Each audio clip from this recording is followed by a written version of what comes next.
Well, hello, everyone, and welcome to our live show and our podcast.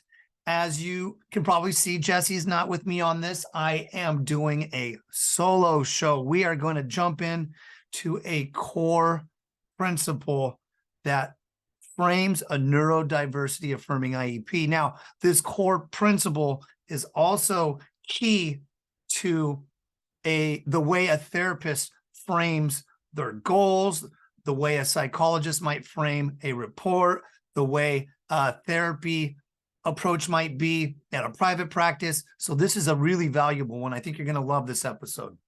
Before we jump into that, though, fairly recently we had Easter, and I hope that you all for that weekend had an enjoyable one. We had the children hunt down some Easter eggs and locate them in the back, and the Easter bunny decided to leave some Easter poop on our lawn in the backyard. I was like, wait a minute. Way to go, Dad. I forgot to clean up the doggy poop the night before. And when we were out hunting, I was like, oh, shoot. That was the one thing I forgot to do. So I don't know why I disclosed that to you, but now that you have more information than I should have given you. Anyway, let's dive into this episode. We are talking about one key component for and one key concept and principle for a neurodiversity affirming IEP. Okay, this one you might have heard of, but I really want to dive into what it means because it is so important. And as I talk about it, I'm going to give you 5 signs to keep an eye out for to see if that IEP is going down that direction or if that therapist is mindful of these things. So we're going to look and talk about it, but I also want to give you 5 signs to keep an eye out for. The core concept is this: the IEP should presume competence. Okay. So another way I frame that to make a little bit more sense is that the report, the therapist, the IEP should assume capability. It should assume that, hey, you know what? Just because we have this standardized score that says this student or this child is in the far below average range or whatever it might be, we're going to assume that they have, we presume that they have competence, that they're capable. But let's dive into specifically what that means in a variety of areas. So we know as we discuss neurodivergent brains, neurotypical brains, autistic brains, a neurodivergent brain functions or perceives the world and experiences the world differently, right? When it comes to problem solving, perspective taking, communication, experiencing sensory input, it's just different. Not better or worse, just different.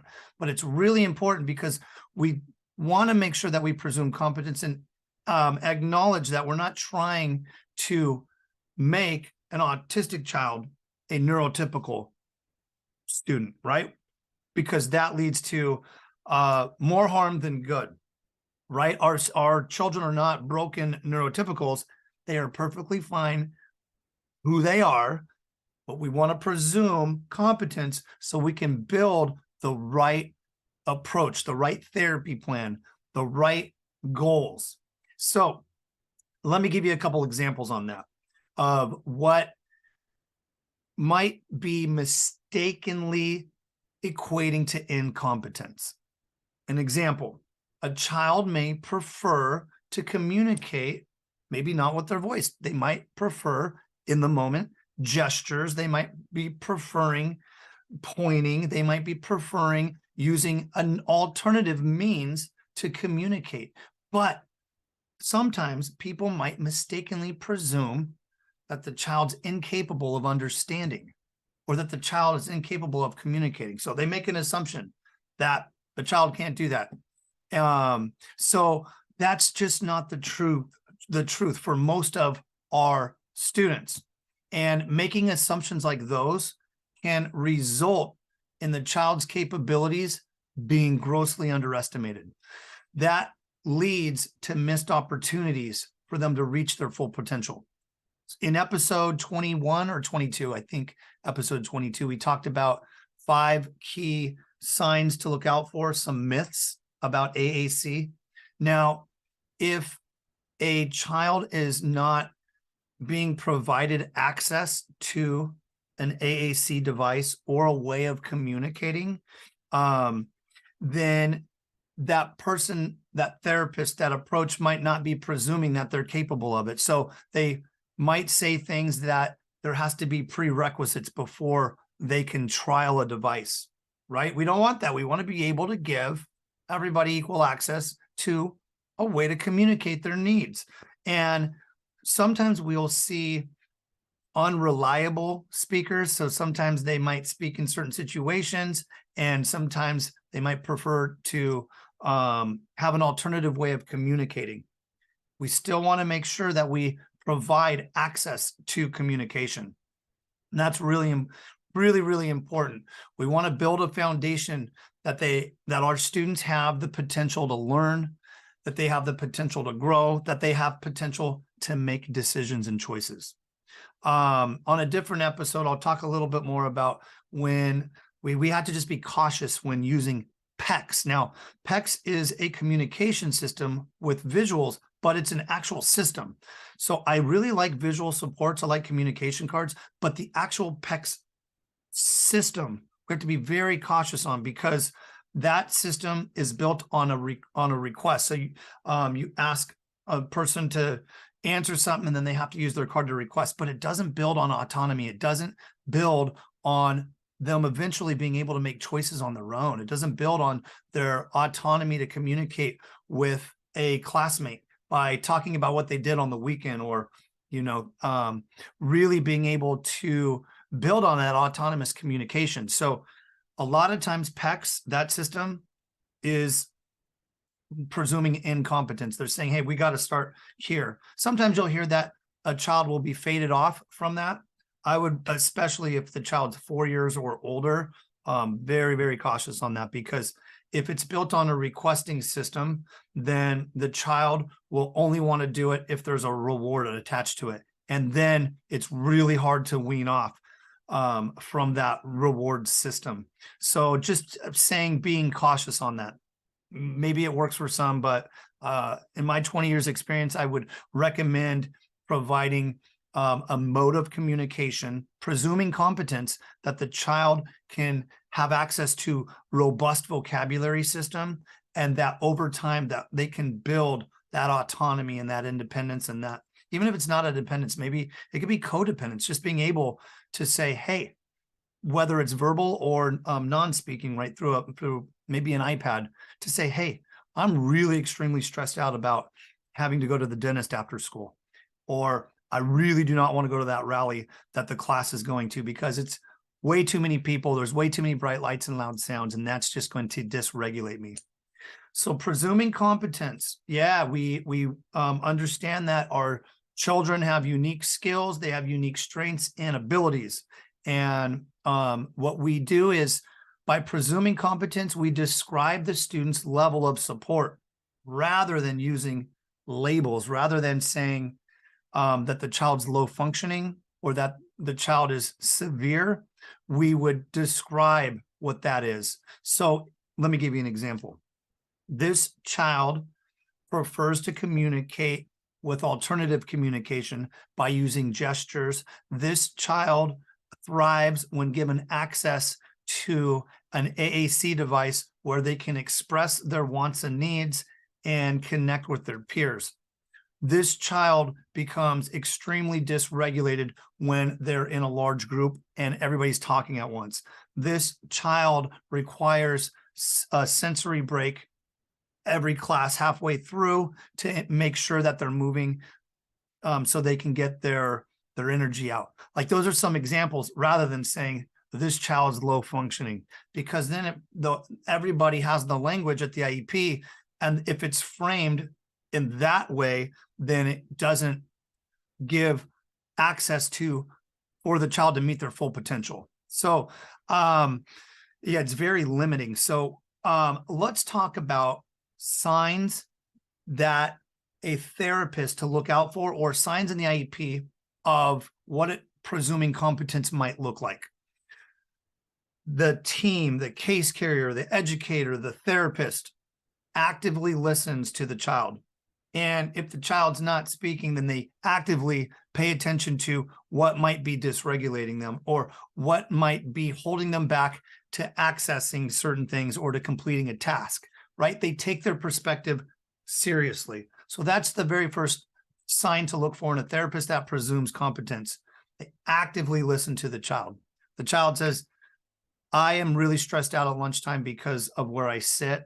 I'm at a table of people I don't know. Or a child says, you know what? I can't sit by the door. It's by the air conditioner and it has this really loud buzz. Rather than saying, well, nobody else has a problem with that. Just deal with it. The person actively listens, right? The therapist actively listens. That's presuming competence. Sign number 2. We just kind of talked about this. They acknowledge and respect the child's communication style.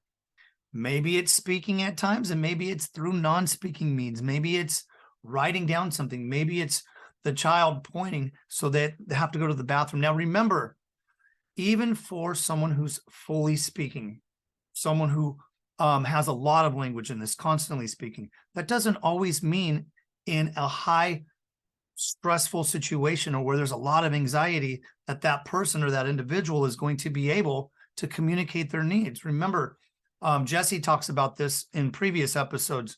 When we shift down to our downstairs brain, we are in safety mode and we don't have the language there to communicate. So presuming competence is also understanding that if the person at the moment can't speak their words verbally, then respecting and acknowledging that an alternative way of communicating is valid. AAC, sign language, gestures, letterboards, all of those things.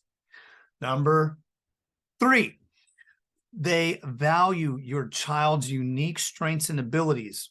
So they identify what strengths the child has, and they work to build and to help the areas that are challenging rather than perceiving the stereotypical things that you would hear or repetitive behaviors. They identify and say, you know what? This child is really passionate about art. This child is really passionate about music.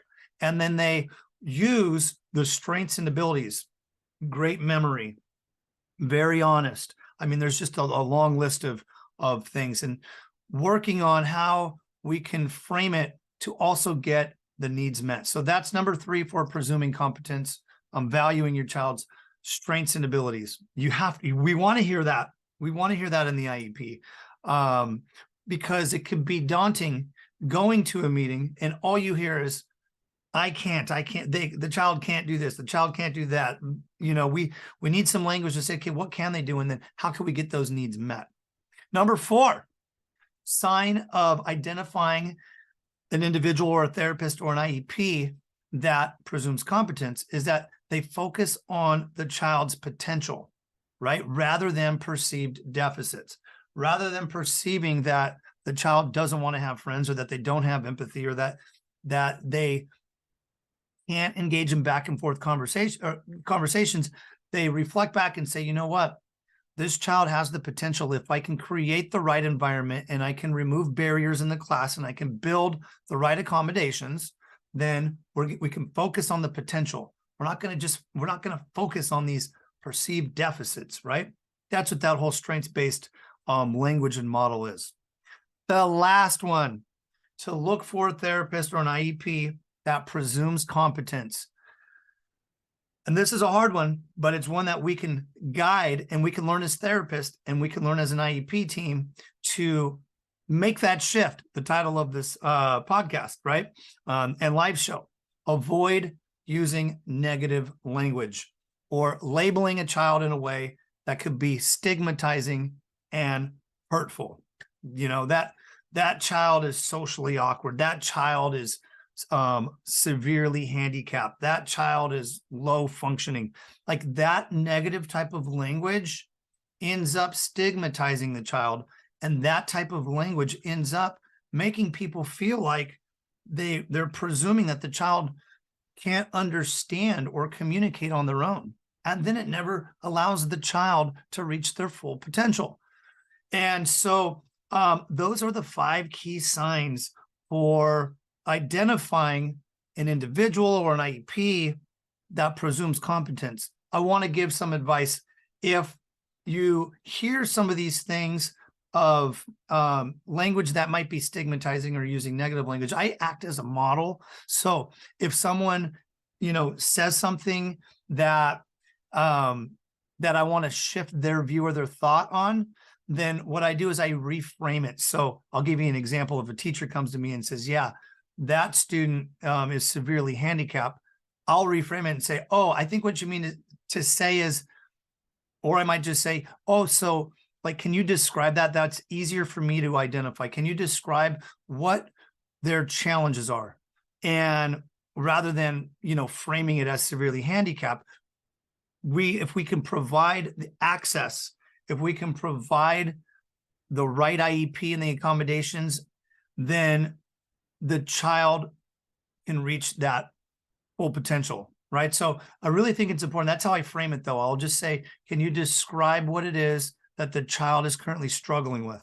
And then once I get that language, I say, okay, now what we can do is provide some tools and some goals to help that child. So whatever it is that's difficult for them is less difficult, right? That's kind of the idea behind that. So this episode on one of the core principles, core concepts for identifying a neurodiversity affirming IEP or therapist or practice, that's a huge one.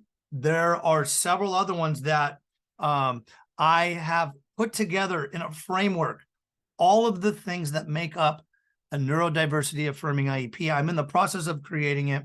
It's going to be ready here in the next couple of weeks. It's an ebook. I'm giving it out for free. And I'm going to be providing it at an upcoming live free webinar to talk about the things that will make a better IEP, right? For all of us. This one's specific for parents. I'll have one for therapists to keep an eye out for, but this one's specifically for parents. So if you're a parent and you're of a child that's autistic, that's on an IEP, and you're looking for a better way to frame things, and you want access to, or not access, I should say, but you want the PDF as a guide. So like everything that I just talked about are some of those key bullet points in this. So that way you just have it right in front of you. You could say, okay, this is a way that I can use some of this language to help build a stronger IEP that's not stigmatizing my child, that identifies my child and their unique differences, and building a platform to get those needs met. Then you can check out the show notes. I'll have a link for that. And you can also head to the link in my bio on social media, or you can reach out to me, chris@speechdo.com. But check out the show notes. That'll give you a direct link. Or you could go to the link on my Instagram or my TikTok, and that'll give you access. As always, I appreciate you staying in there. I hope you got some value out of this episode. And I want you, as I always say, to be legendary and stay cool, my friends. Until next time, we'll see you then.